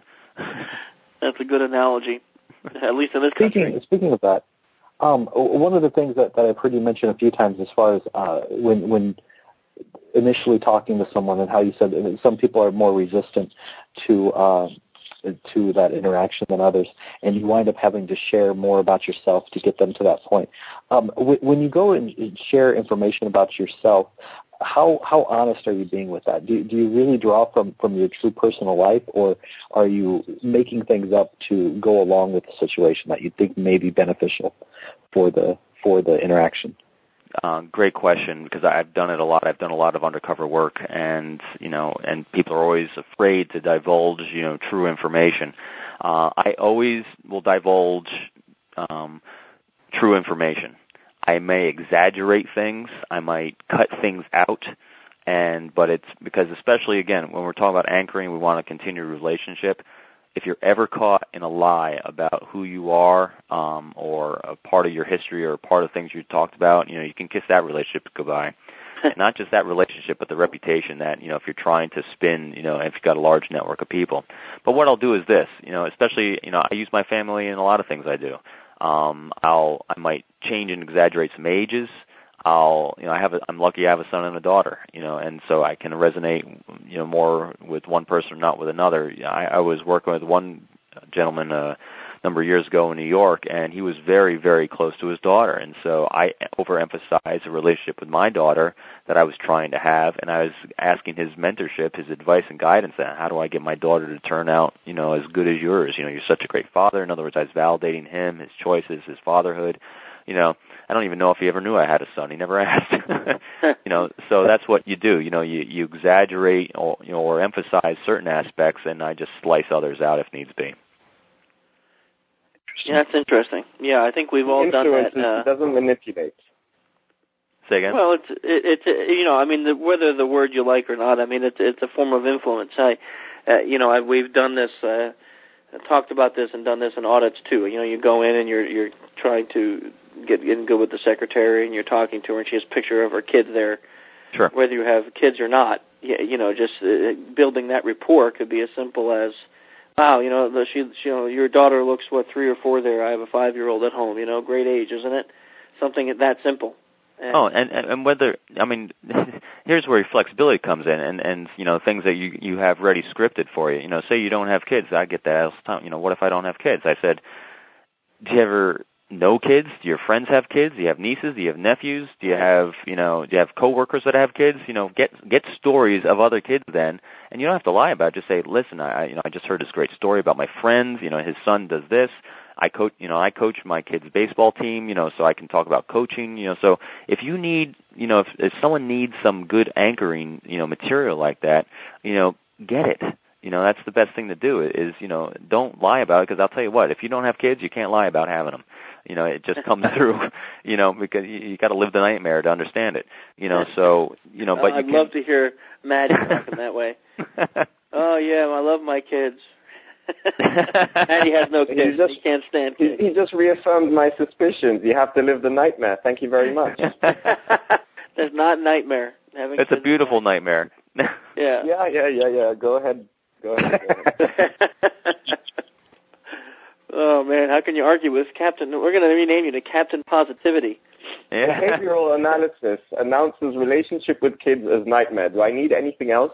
Really? Yeah, no, really? My wife's in the other room. I'm probably going to get off and be beaten. Yeah. Yeah, especially when you referred to relationship as a recruiting. Oh, that's actually curious. It's funny. It's a true story about that. And when we talk about anchoring and exaggeration, and she's heard me tell the story. When we first met, we met at a mutual friend's party. And so I spotted my target, and you move in, and luckily she liked me talking about myself, because that's what it was really about when you're 22, 23 years old. And you start taking in information that you can not lie about, but you can exaggerate your common interests. And I asked her what her favorite music was, and she said the Beatles, and I cringed and said, yeah, me too. But the funniest one ever was, I then asked her, because I'm moving in, as I need to know where to take her on a first date to go out to eat. And I asked that typical question, so what's your favorite food? And in about, my lifetime of doing this story and telling the story, I've never gotten anyone to guess the favorite food answer. And I'll save you from it, but it was carnival food was the answer. Oh, I would not have guessed that. No. No one ever has. I mean, I've spoken to thousands of people, and no one's ever gotten it. And carnival food? You mean like hot dogs, cotton candy? Yep, that's it. Caramel corn. Wow. Caramel apples, candy apples, yeah. And so I'm a Marine. Date at least. Yeah. And so I'm sitting there and I'm cringing and going, yeah, me too. Yeah. Oh wow, that's interesting. Yeah. So, and it's all part of what was the objective? The objective was to get the first date. And that's that was social engineering. I wanted her to take a decision I had chosen. But that's why I like teaching this, that we all do this all the time. It's just when we can put some conscious thought behind it and understand, I call it the paint by number art form, because interpersonal relationships are it's an art form, but if we can actually make it paint by number and understand what's going on and the science behind it, you can actually be extremely conscientious about it. And when you're social engineering, you don't have as much time, and you can't make mistakes, because if you do, you've lost the target. Right. Yeah, I hear you. Very, very interesting. Now, you talked a little bit about training and different things like that. I mean, if people wanted to learn more about anchoring or about elicitation, what kind of books or training is out there available for people to start looking into for this? Training me and you guys. Probably the one of the best books on elicitation out there is Confidential by John Nolan. John Nolan's he runs a company called Phoenix, and I don't even know the guy, but I was introduced to that book a number of years ago, and it's really big in corporate espionage, like how these guys get their trade secrets and whatnot. It gets a little boring to me after the first 6 chapters, but the first 6 chapters are all about elicitation and tools and techniques. And I had been eliciting, all my career, hadn't realized it. Someone told me, you really need to read this book. This is what you're doing. And when I read the book, I started having all these labels of, characteristics of an effective elicitor, the human characteristics we play to when we're eliciting, and the themes and techniques that you want to employ when you do it, and a model for putting it together. And I was like, oh yeah, this is what I've been doing. But wow, these are the labels behind it, and this is how I can actually go out and do it. But and this is what most of us in this line of work do is, it's a heck of a lot of self-education. But it's not just enough to read. You read it, and then you got to go put it in practical application and personalize it for your own style. Yeah, that's probably the best one, though.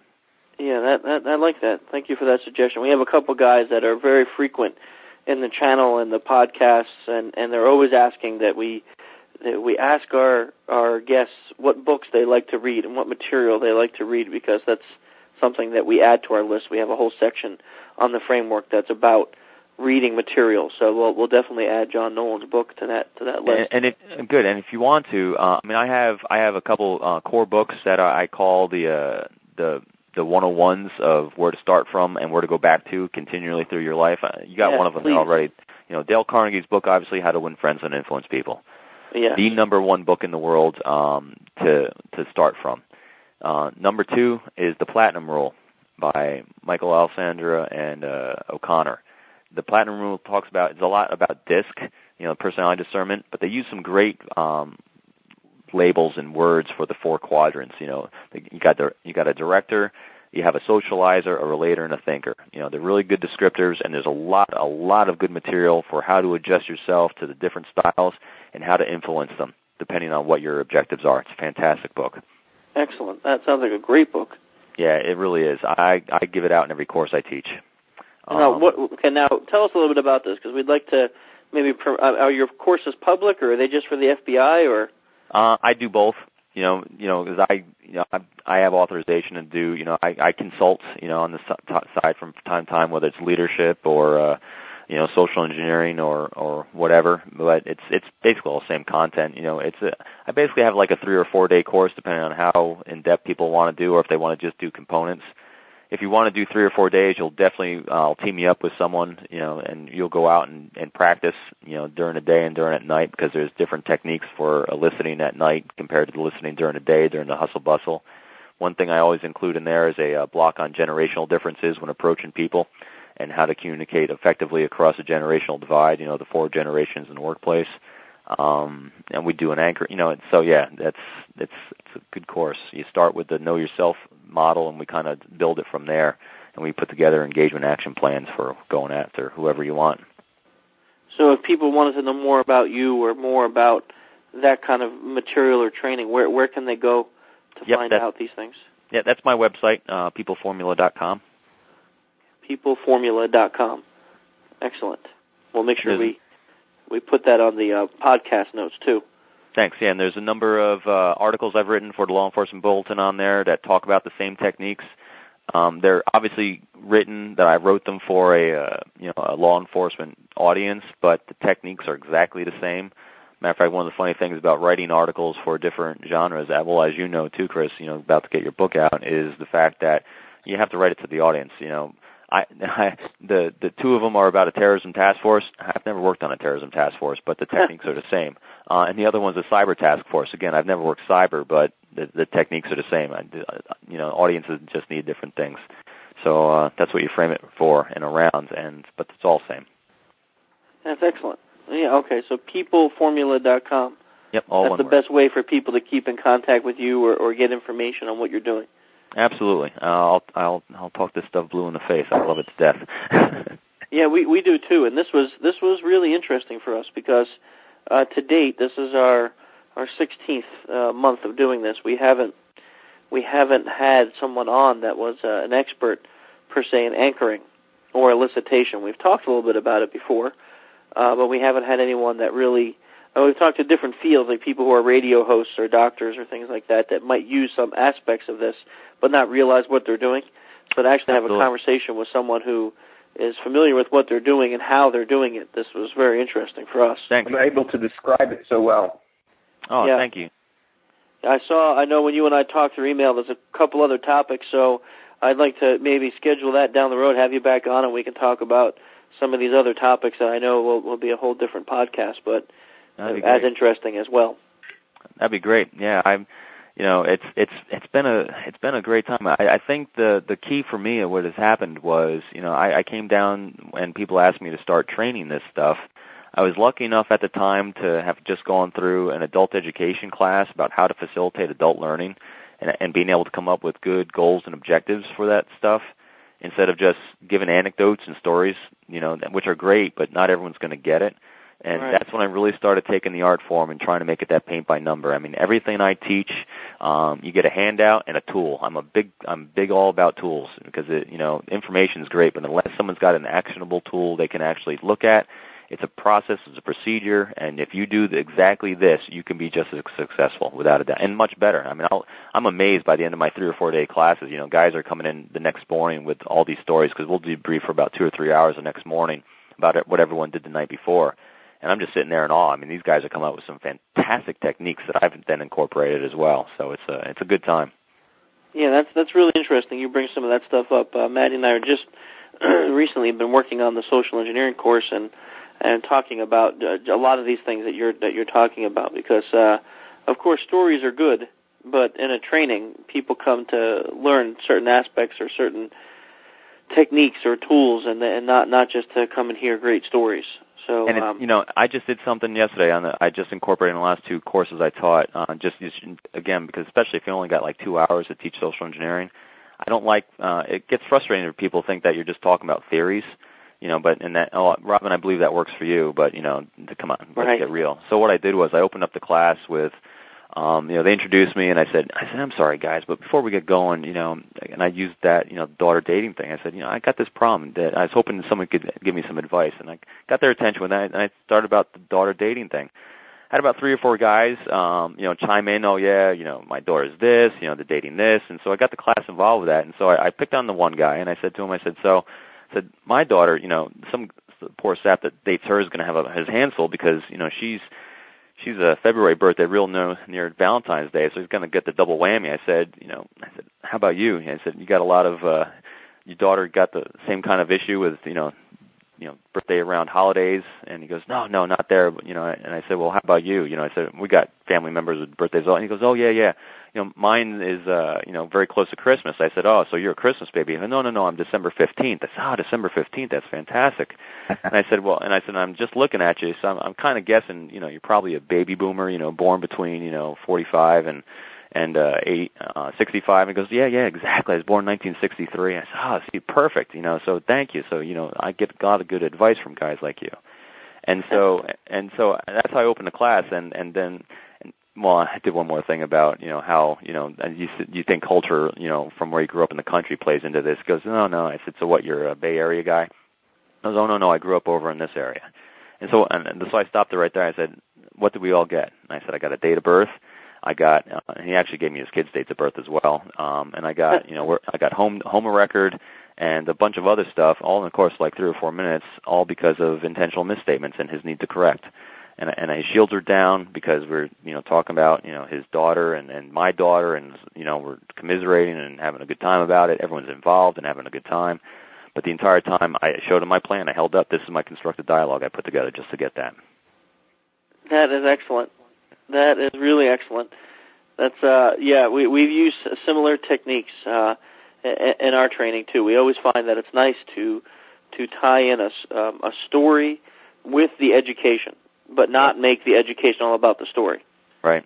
I like that. I liked how you did that. You tie that in. And we demonstrated it. That was the funnest part, And so throughout the rest of the training, I said yes. And when I got this, what did I do? And that was that technique, So right. It's good stuff. Oh, we ought to compare notes on the 2 courses. We should. We definitely should, because I think that a lot of the techniques you use, we also use, and we can learn a lot from each other in that. Really interesting. Amazing how when you talk to people who do this professionally, social engineering, how all the different aspects tie in. For months, like we said, we get a doctor on, a psychologist, a radio host, someone else. We had a guy who dealt with robotics. We had Joe Navarro on. We have people who come and they do all these great things, or maybe that's an aspect of social engineering. But then to have someone on that does the whole package, that's not us. Yeah. It's not, to hear it from another aspect. Another person, and how they do all these things, and all this ties in. It's very, very interesting for us. Or in other words, it's a pleasure speaking to you. Yes. I think what Chris is trying to say in less words is it's a pleasure. Well, thanks. It's been a real pleasure for me as well. It's a lot of fun, and it's I'm on the positive side of things. I like making people feel good, and I got objectives when I'm doing it, but I like them feeling good too. Well, you made us feel good, so we appreciate that. Yeah, it was great. Well, thanks, guys. I really appreciate it. And this podcast will be coming out on the 13th, Monday the 13th. Right at midnight. So it will be out pretty shortly, and I'll send you a link with that. And then I really would like to keep in communication with some of the other topics, so we can have you back on to talk about that stuff too. Yeah, definitely. I'd love to. Because again, those of us in this line of work, we're discovering new things and new techniques every day. I'm constantly incorporating new stuff. I'd really enjoy a continued dialogue to help each other out there. Excellent.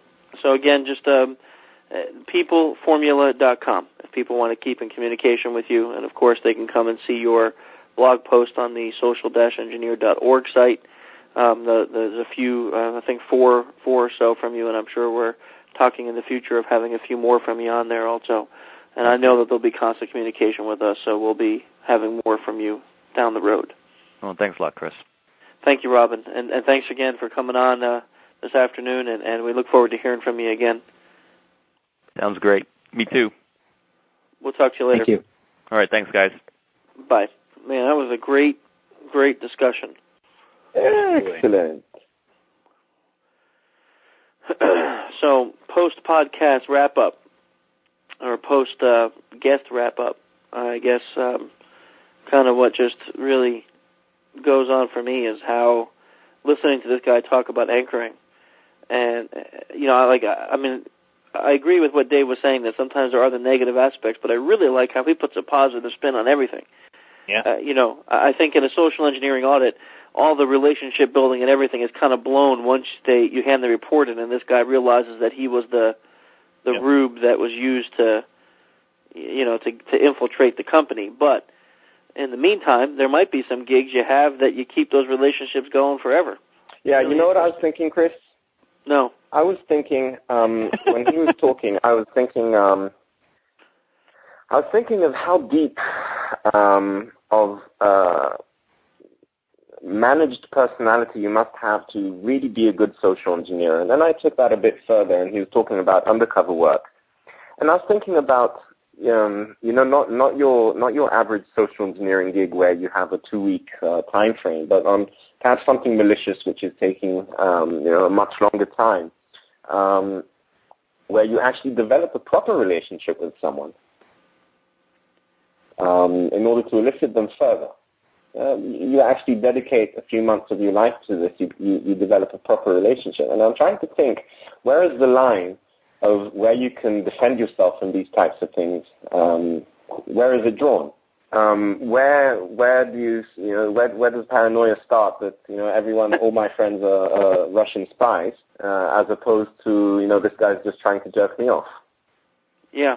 And I guess that is the definition of paranoia. Well, I think one point that he made, that was really clear is that not all social engineering requires deception. I mean, I think that was pretty clear throughout the whole conversation. So you're so wrong. I mean, he came right out and said that, of course, social engineering involves deception. It involves exaggeration and deception the whole way through. I don't think that's how he said it. I don't think he said, of course it requires it. I mean, he wasn't very, stern on his statement, okay? That's all I'm saying. Yeah, much. Tell him he did not pass CTP. He failed. Failed, and Jim beat you with the cert, so sorry. Well, guys, another awesome month podcast. This month, I don't know. Every month they keep getting better and better. I'm just wondering, what we're going to be able to do next. What poll are we going to do? Anybody got any good ideas? Well, while we're thinking about that, let me just say, because we didn't mention the sponsors in the beginning. Of course, we, if you like the intro music as well as the outro music, you got Dual Core. Those two guys as part of the Dual Core band, and you got their site, dualcoremusic.com. That song, Trust Me, is on their site for free. You can get the whole thing. Of course, it's in the podcast, the whole thing. And they have 3 or 4 albums out already. Some really great stuff, so you can check them out there. Continuum Worldwide is still sponsoring us and doing a good job with helping us out with the DEF CON last year, as well as some other things that we had going on, so we appreciate their support. And Spy Associates, always appreciative of the things that they send us to test out. You can check them out at spyassociates.com. And, of course, if we didn't talk enough about offensive security, then, really you should be checking out OFFSEC, OFFSEC.com, the world-class live training. Come on, Mutt, don't you want to promote? I was just listening and cringing. I know. The best training in the universe.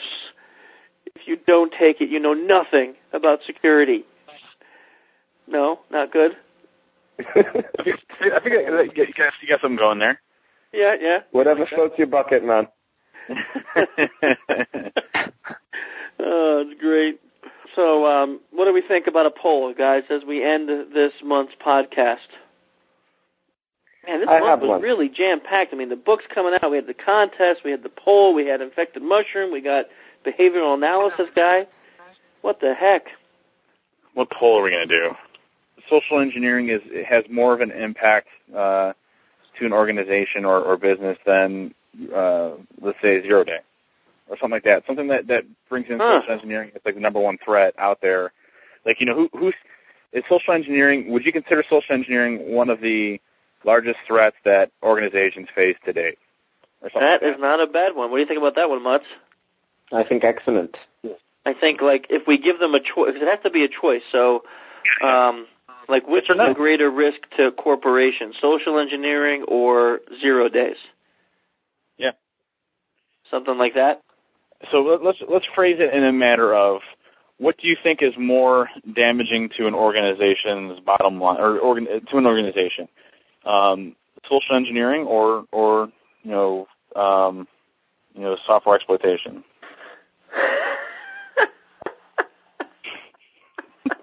That's exactly what I just said. No. You suck so every podcast you do that.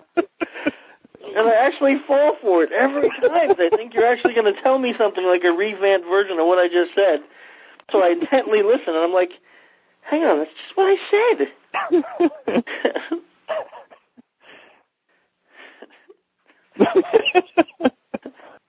I think maybe asking something like, because obviously social engineering, so software exploitation, just occurs much less.